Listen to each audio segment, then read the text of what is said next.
नमस्कार मैत्रिणींनो. आज मी एका ब्लाऊजला कटिंग करताना काही चूक केली ती तुम्हाला सांगणार आहे आणि ती कशी मी दुरुस्त करणार आहे ते पण मी तुम्हाला सांगणार आहे. जरा गडबड असल्यामुळं, ब्लाऊजांची घाई असल्यामुळं ते चुकून माझ्याकडून तर कटिंग करताना थोडी चूक झाली. तर हे बघा मैत्रिणींनो, मी काय चूक केली आहे. या ब्लाऊजला पफ स्लीव शिवायची असली ना तर वरती 2 इंच एक्स्ट्रा घेऊन मग असा आकार द्यायचा असतो. तर मी काय केलं, आपले नेहमीची कोपरापर्यंत बाही असते ना तशीच कटिंग केली. माझ्या लक्षातच राहिलं नाही ते. तर मी आता त्याला जॉईंट देणार आहे. हे बघा, हा असा जॉईंट देणार आहे आणि मग असं इथून आकार देऊन घेणार आहे. तर तुम्ही कसा करते ते बघा. तर हे बघा, मी असं जॉईंट देणार आहे.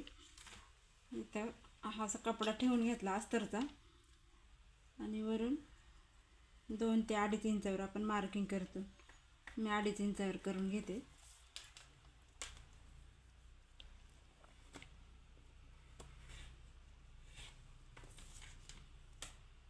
ओके, 2.5 इंचावर मार्किंग करून घेतली.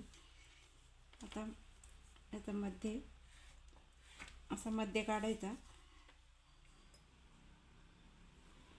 इकडून 2 इंच, इकडून 2 इंच आणि हा असा आकार देऊन घ्यायचा.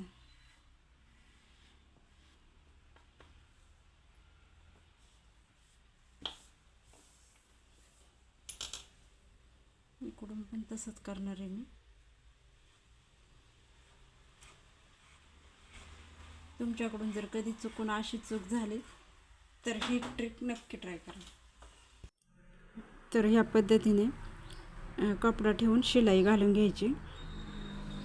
ही शिलाई अजिबातच दिसून येत नाही, जरा कडेकडेने घ्यायची.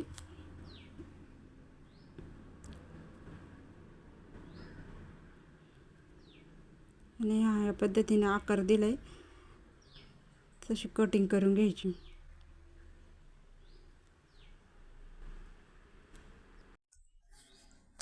या पद्धतीने कटिंग करून झाल्यावर तर हे बघा, ही अशी दिसते बाई. अजिबात कुठलाच प्रॉब्लेम येत नाही. तुम्ही नक्की ट्राय करून बघा. आणि पाठीमागच्या बाजूने असं दाखवल्याप्रमाणे कटिंग करून घ्यायची. खालचा अस्तर कट होणार नाही याची काळजी घ्यायची. ही शिलाई आतल्या बाजूने जाते, त्याच्यामुळे शिलाई काही वरून दिसून येत नाही. या पद्धतीने बाही तयार झाली.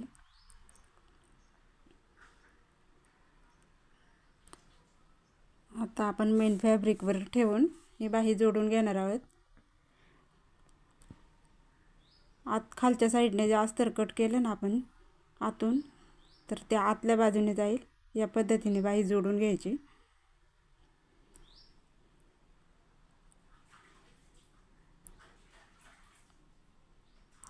तुम्हाला माझी ट्रिक आवडली असेल तर एक लाईक नक्की करा आणि सबस्क्राईब करायला विसरू नका.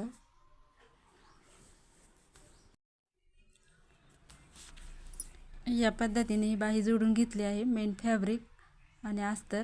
आता वरून दाबटीप देऊन घ्यायची. असं जॉईंट दिल्याने कुठलाही प्रॉब्लेम येत नाही. तुम्ही हवं तर करून बघा एकदा. जिथे चूक होते तिथं सोल्युशन असतंच, फक्त ते डोकं वापरून आपल्याला करता आलं पाहिजे, घाबरून न जाता.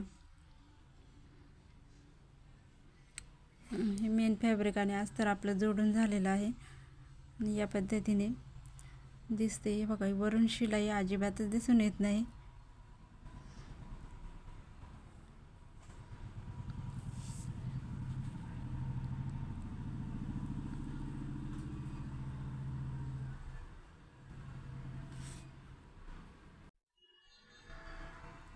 आता या पद्धतीने चुन्या टाकून घ्यायच्या.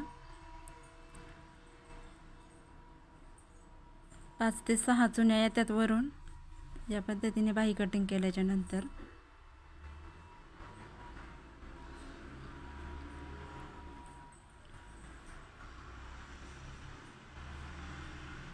दाखवल्याप्रमाणे चुन्या टाकून घ्यायच्या.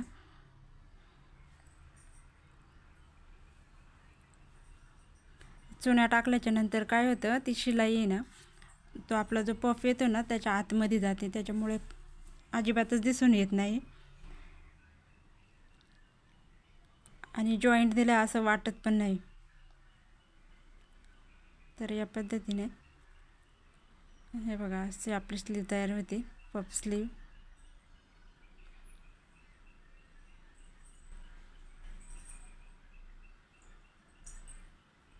तुम्हाला जर माझा व्हिडिओ आवडला असेल तर कमेंट करून नक्की सांगा कसा वाटला व्हिडिओ. हे बघा, ही शिलाई वरती गेलेली आहे, त्याच्यामुळे ना अजिबातच शिलाई दिसत नाही. जॉईंट असं दिलं आहे म्हणून वाटतच नाही.